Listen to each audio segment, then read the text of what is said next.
बिस्मिल्लाहिर्रहमानिर्रहीम। अस्सलाम वालेकुम नाज़रीन, आप यूट्यूब चैनल देख रहे हैं। मैं इमरान ख़ान हूँ।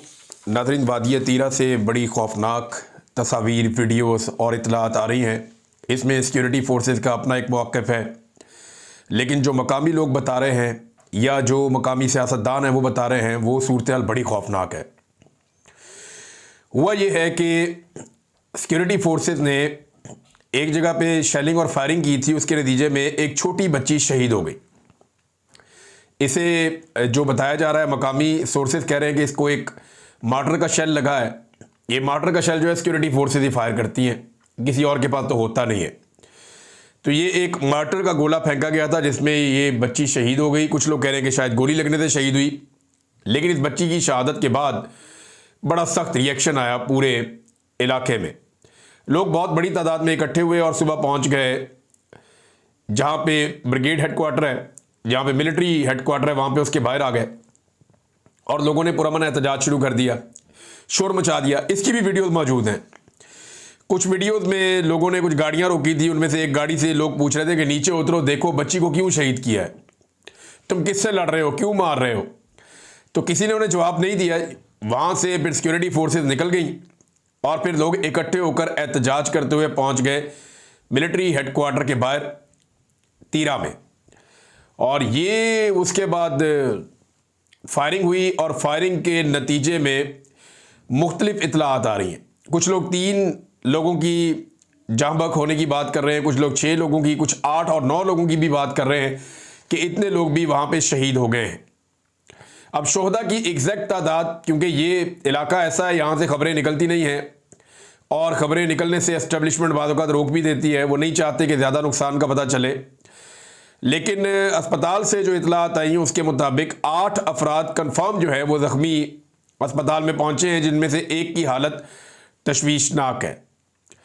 अब ये जो सिक्योरिटी फोर्सेज हैं उनका ये कहना है कि लोग आए थे एहतजाज करने के लिए और उनका बड़ा जायज़ एहतजाज था। जो सिक्योरिटी फोर्सेज का एक बयानिया मीडिया की जानिब से फैलाया गया या सिक्योरिटी ज़राए ने जो मीडिया को बताया, वो ये कहते हैं जनाब कि ये लोग बिल्कुल पुरअमन आए थे, एहतजाज करने आए थे, उनका हक था एहतजाज करना, लोग ठीक एहतजाज कर रहे थे क्योंकि बच्ची की शहादत हुई थी और इस पे जवाब तो सिक्योरिटी फोर्सेज को देना था। लेकिन इसके बाद अगली कहानी जो सिक्योरिटी ज़राए से आई वो ये आ गई कि इन लोगों के ऊपर खवारिज ने फायरिंग कर दी। सिक्योरिटी फोर्सेज ये कह रही है कि इनके ऊपर फायरिंग की है खवारिज ने, दहशतगर्दों ने फायरिंग कर दी है, हमने फायरिंग नहीं की। तो ये जो मौक़िफ़ उनका है, उसके बाद मैं अब आपको रद्द-ए-अमल बताता हूँ। जो पाकिस्तान तहरीक इंसाफ के वहाँ के वुज़रा हैं उनका रद्द-ए-अमल क्या है, जो मकामी MPs हैं उनका रद्द-ए-अमल क्या है, ओवरऑल जो सियासतदान है उनका रद्द-ए-अमल क्या है, और उसके अलावा कुछ वीडियो सामने आ गई। ये जो वीडियो सामने आई ना, इन्होंने जो सिक्योरिटी फोर्सेज का बयानिया उसको उड़ा के रख दिया। फोर्सेज ने कहा जी कि हमने तो, फौज ने गोली चलाई नहीं लोगों के ऊपर, लेकिन जब वीडियोज आई तो उसमें साफ देखा जा रहा है कि फौज सीधी गोलियां चला रही है और लोगों के ऊपर फायरिंग की जा रही है। अब इसमें अभी तक जितने भी बयानात आए हैं वो तमाम बयानात बड़ा क्लियरली ये बता रहे हैं कि जो भी किया ये सिक्योरिटी फोर्सेज ने किया। सुहेल अफरीदी सूबाई वजीर हैं, वो ये कहते हैं रियासत पर काबिज दरिंदे इंसानी इक़दार भूल चुके हैं, मासूम लोगों को मारना इनका मामूल बन चुका है। वादिय तीरा में पुरअमन मुजाहिरीन को शहीद करना इस बात का वाज़ेह सबूत है कि रियासत पर काबिज दरिंदे हमें कीड़े मकोड़े समझ बैठे हैं। लेकिन इस दफ़ा हम किसी भी किस्म की डॉलरी जंग का ना हिस्सा बनेंगे और ना ही किसी मखसूस टोले को अपने खून से जजीरे खरीदने देंगे। ये खुद साख्ता दहशतगर्दी है जिसका फैसला लंदन प्लान में बंद कमरों में किया गया था और हालात ख़राब होने से पहले हमने पूरी कौम को इसके बारे में आगाह किया था। खून के सौदागर ये भूल चुके हैं कि ये सन 2004, 2002 नहीं है, ये 2025 है और अब हर शहरी बाशऊर हो चुका है। इंशाअल्लाह आपके गलत फैसलों को मानने से पहले भी कई दफ़ा इनकार कर चुके हैं और आइंदा भी करेंगे। हम अपनी कौम के साथ खड़े थे, खड़े हैं और खड़े रहेंगे।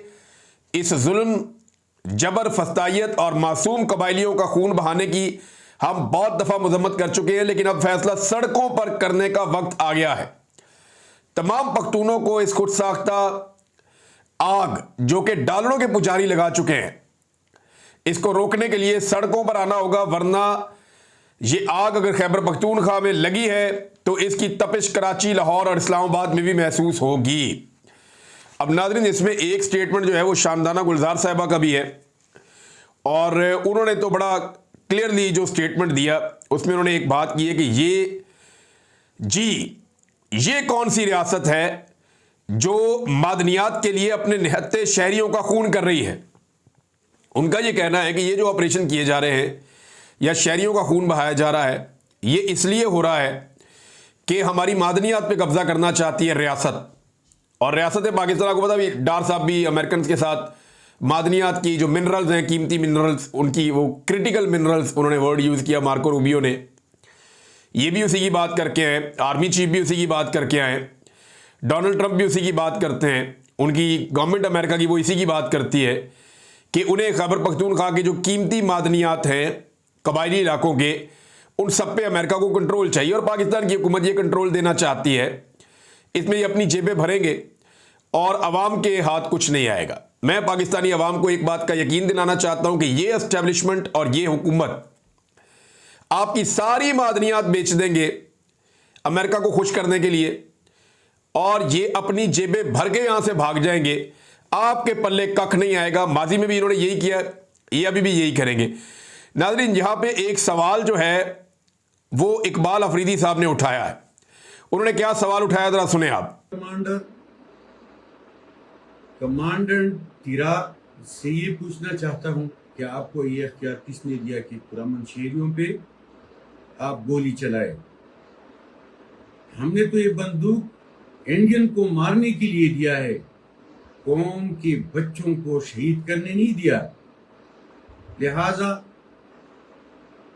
मैं इस वाक़े को अदालत भी ले जाऊंगा और जिम्मेदारों के खिलाफ FIR करने और असेंबली के फ्लोर पे और वफाकी हुकूमत और उनके जितने भी कंसर्न जिम्मेदार है उनसे भी मैं इस बात को। अच्छा जी, ये आपने सुना इकबाल अफरीदी साहब को। वो तो साफ कह रहे हैं कि सेक्टर कमांडर से पूछना चाहता हूं मैं, और कमांडेंट से पूछना चाहता हूं कि यहां पे गोलियां क्यों चलाई, और हमने तो आपको बंदूक दी है इंडिया से लड़ने के लिए, आप बंदूक से हमारे बच्चों को मार रहे हैं, और ये बंदूक तो रियासत ने दी है ना, तनख्वाह तो आप रियासत से लेते हैं।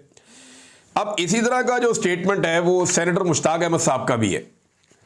वो इस बारे में कहते हैं कि वादिया तीरा में ज़िला खैबर में सिक्योरिटी फोर्सेज की तरफ से फायर किया जाने वाला मार्टर गोले से एक बच्ची की शहादत के बाद इलाके के अवाम के पुरअमन एहतजाज पर सिक्योरिटी फोर्सेज की फायरिंग से 6 बेगुनाह सिविलियन मुजाहिरीन की शहादत की इतलात आ रही हैं। ये बदतरीन हुकूमती दहशतगर्दी है। क्या कबायली अवाम को अपने जिगर गोशों के कत्ल पर एहतजाज का हक नहीं है? क्या पुरअमन आइनी एहतजाज का जवाब सीधी फायरिंग और मुजाहिरीन का कत्ल है? इस्लामाबाद में भी यही हुआ था ना, सीधी फायरिंग कर दी थी अवाम के ऊपर। तीरा के मजलूम अवाम के साथ हूँ मैं। इस हुकूमती कत्लो गारत गिरी की मजम्मत करता हूँ। इस अंदोनाक वाक़या की अदालती इंक्वायरी का मुतालबा करता हूँ।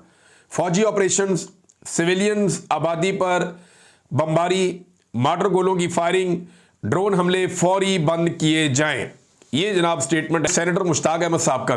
इसमें जो मोहसिन दावड़ है उन्होंने भी एक स्टेटमेंट दिया। इनका ताल्लुक पाकिस्तान तहरीक इंसाफ से नहीं, इनकी अलग जमात है, और इन्होंने भी बड़ी शदीद मजम्मत की है इसकी। और इस सारी चीज़ को इन्होंने कहा जी सिक्योरिटी फोर्सेस की मजम्मत करता हूँ मैं कि उन्होंने फायर खोला या फायरिंग की सिविलियंस के ऊपर तीरा में। तो इन्होंने भी ये कहा कि ये सिविलियंस के ऊपर जो फायरिंग है ये सिक्योरिटी फोर्सेस ने की है। इनके अलावा और लोग भी यही कह रहे हैं कि ये जो फायरिंग हुई है सिविलियंस के ऊपर ये सिक्योरिटी फोर्सेस ने की है। वीडियोस भी आ चुकी हैं, बहुत सारी चीज़ें आ गई। अब कुछ चीज़ें क्लियर हो गई। नंबर एक बच्ची शहीद की गई, पहले ये गलती। उसके बाद लोग पुरअमन एहतजाज कर रहे थे और इसका एतराफ़ खुद सिक्योरिटी इदारे ने किया जी लोग पुरअमन थे और वो अपने हक के ऊपर एहतजाज कर रहे थे। फिर इन्होंने कहा दहशतगर्दों ने गोली चलाई, वीडियोज आ गई, पता चल गया दहशतगर्दों ने नहीं चलाई, गोलियां सिक्योरिटी फोर्सेज ने चलाई। और उसके बाद लोगों ने पथराव भी किया, लोगों ने पथराव किया। ये वीडियोस इसकी भी आ गई कि लोग भी पथराव कर रहे थे, लोग शदीद मुस्तरब थे, गुस्से में आ गए थे कि पहले बच्ची शहीद होगी, अब फायरिंग की जा रही है। और फायरिंग के नतीजे में अभी तक इतलात मुख्तलिफ आ रही है। सबसे कम जो शहादतों की इतला है वो 3 की है, और जो ज़्यादा से ज़्यादा है वो 8 की है कि 8 लोग शहीद हो गए हैं। लेकिन अभी तक कोई कन्फर्मेशन नहीं है, इलाका ऐसा है, मैंने आपको पहले भी बताया। और जितने मकामी सियासतदान हैं, जो वहाँ के लोकल सियासतदान हैं, वो भी ये बता रहे हैं अस्पताल जो लोग हैं वो भी ये बता रहे हैं कि सिक्योरिटी फोर्सेज ने फायरिंग की है। जो लोग जख्मी हैं वो खुद बता रहे हैं कि हमें गोली सिक्योरिटी फोर्सेज ने मारी है। तो अब सवाल ये पैदा होता है कि सिक्योरिटी फोर्सेज क्यों लोगों को गोलियां मार रही हैं? ये क्या नया शौक चढ़ गया इन्हें? एक तो पश्तून को उसके पूरे इमेज को तबाह किया जा रहा है। जो अभी एक ड्रामा हम देख रहे थे कराची में एक यूनिवर्सिटी का, उसमें शलवार कमीज़ें पहना के पश्तूनों की तरह दाढ़ियां रख के वो शो करते हैं जैसे ये दहशतगर्द हैं सारे। आप पूरे एक कल्चर को दहशतगर्द करार देने के तुले हुए हैं और उनको मारते चले जा रहे हैं। क्या उनका खून का रंग कोई और है? क्या वो कीड़े मकोड़े हैं? वो इंसान नहीं है? क्या सिर्फ आपके हकूक है, उनके हकूक नहीं है? कि लाहौर में और कराची में किसी को कुछ नहीं होना चाहिए, रावलपिंडी में किसी को कुछ नहीं होना चाहिए, लेकिन यहां कोई पश्तून मारा जाता है तो मारा जाए, कोई बलोच मारा जाता है मारा जाए, कोई कोयटा का रहने वाला हमारा पश्तून मारा जाता है तो मारा जाए, कोई गरीब मारा जाता है चलो पंजाब का भी तो वो भी मारा जाए। सिर्फ हक जो है वो पाकिस्तान में अशराफिया का है, यही इंसान है, अशरफुल मखलूकात सिर्फ ये हैं, बाकी सारे कीड़े मकोड़े हैं। ये नादरीन पाकिस्तान के साथ हो रहा है और पाकिस्तानियों के साथ लगातार किया जा रहा है। और जहां इन्होंने जाकर लड़ना है वहां लड़ने की इनमें सलाहियत ही नहीं है, वहां ये बात ही नहीं कर सकते, वहां इनका मुंह ही नहीं खुलता। मिसाल के तौर पे ये आप देखें स्टेटमेंट मोहसिन नकवी का, ये बदकिस्मती से पाकिस्तान का वजीर दाखिला है और इसका स्टेटमेंट देखें, ये एक एतराफ़ कर रहा है। एक्चुअली तो मैं इसको एक सरेंडर ही कहूँगा। वो ये कह रहे हैं जी हमने काफ़ी कंसल्टेशन की है और उसके बाद हमने ये फैसला किया मिनिस्ट्री ऑफ फॉरेन अफेयर्स के साथ कि बलूचिस्तान की गवर्नमेंट के साथ भी हमारी बात हुई है और सिक्योरिटी एजेंसीज के साथ भी हुई है और ये डिसाइड हो गया है कि जो ज़ायरीन हैं जो ईरान जाते हैं ज़ियारतों के लिए, उन्हें इजाज़त नहीं दी जाएगी कि वो बलूचिस्तान की सरजमीन से ज़मीनी ट्रैवल करें। ये सबसे सस्ता रास्ता यही होता है कि ये अब बाई एयर ही जाएंगे। जो लोग कम पैसे देकर बाई रोड चले जाते थे वो अब नहीं जा सकेंगे। मोहसिन नकवी का जी फ़्लाइटें बढ़ा देंगे, ये कर देंगे, वो कर देंगे, फैसिलिटेट करेंगे, लेकिन जो गरीब लोग बेचारे ज़ायरीन जाते थे वो अब नहीं जा पाएंगे। और ये एक बहुत बड़ा सरेंडर है मोहसिन नकवी का। मोहसिन नकवी की एक बात आपको याद दिलाऊं, ये वही मोहसिन नकवी है जो बहुत बड़े बड़े दावे किया करता था। इसी मोहसिन नकवी ने इन दहशतगर्दों के बारे में क्या कहा था, जरा ये सुने आप। ये मसला नहीं है, मैं आपको ये भी बता दूं, अभी हम ये बात कर रहे थे ऑपरेशन की, किसी ऑपरेशन की कोई जरूरत नहीं है। ये एक एसएचओ की मार है और आप देखेंगे ये एक एसएचओ की मार रहेंगे इंशाल्लाह ताला। इनके लिए कोई लंबी चौड़ी हमें साइंस करने की जरूरत नहीं है। ये दहशतगर्द हैं और दहशतगर्दों का मुकाबला करना हमारी सिविल आर्म फोर्सेज भी जानती है, हमारी आर्म फोर्सेज भी जानती है, हमारी पुलिस भी जानती है और इनका बंदोबस्त होगा। ये जब जाफर एक्सप्रेस वाला इंसिडेंट हुआ तो हमने खतरे की निशानदेही की, पाकिस्तान की मीडिया ने बताया, क्योंकि ये नया आदमी है मोहसिन नकवी, इसको आइडिया ही कुछ नहीं है कि वजारत दाखिला कहते चलती है, सिर्फ आर्मी चीफ से ताल्लुक है, तो ये आके वजारत दाखिला पे भी बैठ गया और पीसीबी पे भी बैठ गया, ताल्लुकात का फ़ायदा उठा रहा है और क्या है। तो अब ये जो मोहसिन नकवी है इसने दावा किया कि एक एसएचओ की मार है दहशतगर्द। अब वो एसएचओ किधर है जिसकी मार थे दहशतगर्द? आज दहशतगर्दों से दहशतज़दा होकर इन्होंने सरेंडर कर दिया कि हम भाई ज़मीनी रास्ते इस्तेमाल नहीं कर सकते। जब हम ये कह रहे थे कि बलूचिस्तान में नो गो एरियाज बन गए हैं, जब हम ये कह रहे थे कि बलूचिस्तान में कोई ट्रैवल नहीं कर पा रहा, तमाम शाहराहों के ऊपर कंट्रोल हो गया है उन लोगों का जो रियासत मुखालिफ हैं, जब हम ये बता रहे थे कि पाकिस्तान की गवर्नमेंट की रिट खत्म हो चुकी है बलूचिस्तान से, आज सिक्योरिटी फोर्सेज वहां पे टके टोक रही हैं और उनको बंद कर दिया गया है उनके अपने कंटोनमेंट्स के अंदर, वो बाहर निकल के गश्त नहीं कर पा रहे, एक एसओपी के साथ वो चलते हैं। हालात जब हमने ये बताए थे कि इनका कंट्रोल चला गया है तो ये हमारे दुश्मन हो गए, इन्होंने कहा ये तो मुल्क के दुश्मन है। और आज उन्हीं हालात की वजह से ये ज़ायरीन को मना कर रहे हैं कि आप बाई रोड नहीं जा सकते। और ये कहता था कि एक एसएचओ की मार है सारे दहशतगर्द। किधर है वो एसएचओ? फील्ड मार्शल आपका अपना घर का आदमी है, फिर भी आप लोगों को कह रहे हैं जनाब जमीन से आपने नहीं जाना, हम आपको बाई एयर भेजेंगे। कल जब वहां पे खतरा हो जाएगा तो कहेंगे जी बाई एयर भी अब हम नहीं भेज सकते। ये एक्चुअली एक तरह का सरेंडर है जो हमारी रियासत ने दहशतगर्दों के सामने किया है और ये दहशतगर्दों की एक बड़ी कामयाबी है। वो ये रजिस्टर करने के लिए कामयाब हो गए जनाब कि ये रास्ता हम नहीं देते। और गोली किस पे चलाएंगे? जो निहत्ता होगा, जो कमजोर होगा। बंदूक वाले से मुकाबला करें ना, निहत्ते आदमी को, कमजोर आदमी को, एक पॉलिटिकल पार्टी को, साबिक वजीर आजम को जो गोली नहीं चलाता, आगे से मारता नहीं, उसको पकड़ के अंदर बंद किया, उसकी बीवी को बंद किया हुआ है। इनका सबसे अच्छा शुगल ये है कि कमजोर आदमी को पकड़ो उसको मारो, सबसे अच्छा इनका शुगल ये है जिससे ये बहुत खुश होते हैं, कमजोर को मारो, जो आगे से ना मारे उसको मारो, सहाफ़ी को उठा लो, किसी शायर को उठा लो, किसी सियासतदान को उठा लो, इनको मारो, इनको जूते मारो, इनको रगड़ा दो, इनको गोलियां मारो। वो बच्चे बेचारे वादी तीरा में जब ये फायरिंग के विजुअल्स आ रहे थे तो वहां कुछ मनाज़िर है कि बच्चे जमीन पर लेटे हुए, सहमे हुए और गोलियां चल रही हैं। आप अंदाजा करें कि सिक्योरिटी फोर्सेस गोलियां चला रही हैं, बच्चे जमीन पर लेट के अपनी जान बचा रहे हैं। किससे बचना चाहते हैं ये बच्चे? कौन इनके लिए खतरा बना हुआ है? तमाम जितने भी आपके वहां के मकामी सियासतदान हैं या मकामी अमायदीन हैं, आप किसी से भी बात कर लें, वो सारे एक ही बात कर रहे हैं, एक ही बात कर रहे हैं सारे लोग कि यार ये सिक्योरिटी फोर्सेस ने गोली चलाई और इन्हीं से हम लोग खौफजदा हैं और इन्होंने बच्ची को भी शहीद किया और उसके बाद जो लोग एहतजाज के लिए आए उन्हें भी इन्होंने शहीद किया और जख्मी किया। ये मकामी लोग कह रहे हैं। हालांकि सिक्योरिटी फोर्सेज के जराए इसका डिनाई दे रहे हैं। वो कहते हैं जी हमने नहीं मारा, वो कहते हैं जी ये तो खुद ही मर गए, इनको मार गए कुछ दहशतगर्द आके। भाई दहशतगर्दों ने भी मारा तो आपने तो बचाना था ना, तो आपने बचाने की बजाय क्या किया? बजाय बचाने के वहां पे और नुकसान कर दिया। इवन लोग आपके खिलाफ हो गए। ये नफरत नादरीन फैलती चली जा रही है, फैलती चली जा रही है। और इसका रीजन ये है कि एक आदमी को कंट्रोल करने के लिए ये अमेरिका को अपने मादनियात देना चाहते हैं कि अमेरिका हमसे खुश हो जाएगा तो इमरान खान के बारे में कोई किसी किस्म की पूछगछ नहीं होगी, हम जितनी मर्जी इंसानियों को की पामालियां करेंगे, हमें इजाजत मिल जाएगी कि इमरान खान को दीवार के साथ और लगा के चुन दें दीवार में। लिहाजा अमेरिका को इन्होंने मादनियात देने, वो मादनियात देने के लिए इन्हें पहले वहां ऑपरेशन शुरू करना पड़ेगा, ऑपरेशन पे मकामी लोगों को निकालना पड़ेगा और मकामी लोगों को निकालने के लिए इस तरह के वाकयात करने पड़ेंगे। ये वहां के लोग कह रहे हैं, मैं नहीं कह रहा, ये वहां के एमएनएस कह रहे हैं। शानदाना गुलजार ने आप ये बात की है, बाकी लोगों ने ये बात की है, बार बार वो ये कहते हैं। मुराद सईद ने इसके बारे में बात की है और ये एक 27वीं आईनी तरमीम आने वाली है। मैंने आपको आज से चंद दिन पहले ये बात बताई थी, अब बाकी सहाफ़ी भी कह रहे हैं, बल्कि इसकी तस्दीक की है बड़े अच्छे सहाफ़ी है हमारे एजाज सैयद साहब, उन्होंने भी, कि फजलुर रहमान साहब बड़ा अहम रोल प्ले करने वाले हैं ये मादनियात अमेरिका को देने के हवाले से।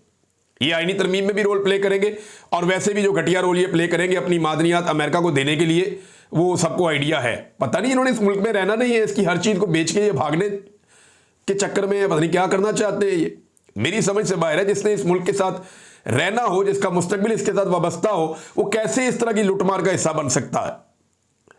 और नाज़रीन, जब पाकिस्तान में दहशतगर्दी हो रही है ना, एक हफ्ते के अंदर पाकिस्तान के 3 मेजर फौज के शहीद हो गए। ये गुज़िश्ता चंद महीने जो है पाकिस्तान की फौज के लिए मुश्किल तरीन महीने दहशतगर्दी में लड़ाई के हवाले से। जब पाकिस्तान की फौज का मुश्किल तरीन वक्त है, जब लोग भी उनके खिलाफ हो गए, पाकिस्तानी जो है उनके अंदर और पाकिस्तान की फौज के बीच में खलीज पैदा हो गई है बदकिस्मती से, और वो मिलिट्री एस्टेब्लिशमेंट के फैसलों की वजह से हुई है। जब लोग अपने इलाकों में इनको ऑपरेशन करने से मना कर रहे हैं, जब फौजी लगातार शहीद हो रहे हैं, जवान शहीद हो रहे हैं, उस वक्त पाकिस्तानी फौज का जो सुप्रीम कमांडर है उसके शुगल चेक किए आपने, ये तस्वीर देखें आप। ये जनाब supreme commander of Pakistan forces Asif Ali Zardari, ये केक काट रहे अपनी सालगिरह का। अंदाजा करें आप, ये अपनी सालगिरह मना रहे हैं, जनाब वजीर दाखिला इनके साथ खड़े हैं और ये मुख्तलिफ लोग आप देख रहे हैं दाएं बाएं। सुप्रीम कमांडर पाकिस्तानी फोर्सेस का अपनी सालगिरह का जश्न मना रहा है उस वक्त, और लोगों को अंग्रेजी में गाने सुनवा रहा है। रॉक बैंड्स की परफॉर्मेंसेज हो रही हैं, अखबारों के अंदर अवाम के पैसे से बड़े बड़े पूरे पूरे सफ़े के इश्तिहारात इनकी सालगिरह की मुबारकबाद के लगाए जा रहे हैं। सिंध हुकूमत ने अवामी पैसे से पूरे पूरे सफ़े के इश्तिहारात छाप दिए इनकी सालगिरह के। ना कोई अदालत पूछने वाली है, ना कोई और पूछने वाला है, अपोजिशन को वैसे ही दीवार से चुन दिया है इन्होंने। ये सब कुछ उस वक्त हो रहा है जिस वक्त क्या हो रहा है, जिस वक्त पाकिस्तान में फौजी शहीद हो रहे हैं और सुप्रीम कमांडर इंजॉय कर रहा है। ये जनाब इनकी प्रायोरिटीज है। एक चीज़ मैं आपके सामने और रखता हूं कि पाकिस्तान का ना असल मसला क्या है। हम इधर उधर भागते रहते हैं, मसले की जड़ की तरफ आना चाहिए और हमें पता करना चाहिए कि एक्चुअली हमसे गलती होती कहां पे। ये नाज़रीन, मैं आपको एक बंदा है, इसकी एक ऑडियो सुनाता हूं। और ये साहब जो हैं, ये मियां अजहर शाद हैं और ये लाहौर चैम्बर से इनका ताल्लुक़ है। और इन्होंने क्लास ले ली है वफाकी हुकूमत की एक मीटिंग में, बजट के हवाले से और बाकी चीज़ों के हवाले से इनके तहफ़्फ़ुज़ात हैं। अब ये क्या कह रहे हैं ज़रा पहले आप ये सुन लें। मिनिस्टर साहब की बात बड़ी खूबसूरत लगी, इकबाल हसन साहब की, कि माफियाज है। तो सर हमारी सियासत में भी तो माफियाज हैं जो 40 साल से एक ही जगह पे बैठे हैं। आईपीपी का 24,000 अरब रुपए का नुकसान हो गया है, ये माफियाज नहीं तो किया है।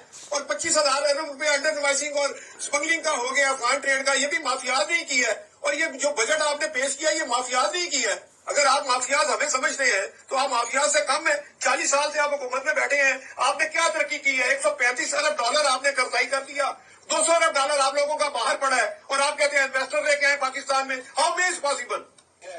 अच्छा जी, ये बंदा बात कर रहा है एहसन इकबाल से। आगे एहसन इकबाल बोले हैं तो आगे से इनके जवाब जरा सुने आप। जो प्रेसिडेंट साहब आपको बड़ा रिस्पेक्ट है, इधर किसी ने आपको ना माफिया कहा है, आपने कहा है, आपने कहा है माफियाज है, आपने खुद कहा है माफियाज है। मिनिस्टर साहब गुफ्तगू ये है कि आपकी पॉलिसी स्टेबल नहीं है, आप पॉलिसी तो। अच्छा जी, ये आप बेइज्जती कर रहे हैं सियासतदानों की कि जनाब आप माफियाज हैं, हम माफियाज नहीं हैं, और ये और वो है। लेकिन देखें, पाकिस्तान में सियासतदानों की तो हुकूमत ही नहीं है।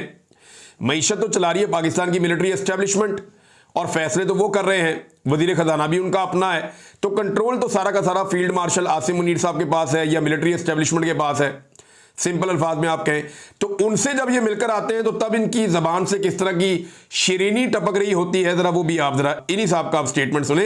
ये जनाब एक सहाफ़ी हैं, उनके शो में ये क्या कह रहे थे, ये 2 दिन पहले जब ये आर्मी चीफ से मिलकर आए, फील्ड मार्शल से। ये सुने आप जरा, उस वक्त का इनका स्टेटमेंट देखें आप। कैद मुहिब वतन फील्ड मार्शल साहब ने हमारी बात को तकरीबन 2.5 घंटे तक सुना, और जो मुलाकात 2 घंटे के लिए तय हुई थी वो 3.5 घंटे तक चली गई। खाना डिनर बहुत अच्छा दिया उन्होंने, मगर उन्होंने जिस दिलचस्पी से और अपने हाथों से और जिस तरह उन्होंने नोट्स लिखे थे, मैं सलूट करता हूं कि इस तरह काश हमारे पाकिस्तान के सियासतदान इनसे सबक हासिल करें और सीखें कि दुनिया में तरक्की करने के लिए सिपह सलार कहाँ कहाँ जाएंगे। फील्ड मार्शल साहब ने जिस मोहब्बत से हम सब कारोबारी लोगों को इज्जत और एहतराम का रिश्ता दिया है, ये सदियों बाद ऐसी मुलाकातें होती हैं जिसमें उन्होंने हर सेक्टर को फर्दन हर सेक्टर के प्रॉब्लम को जाती प्रॉब्लम समझा।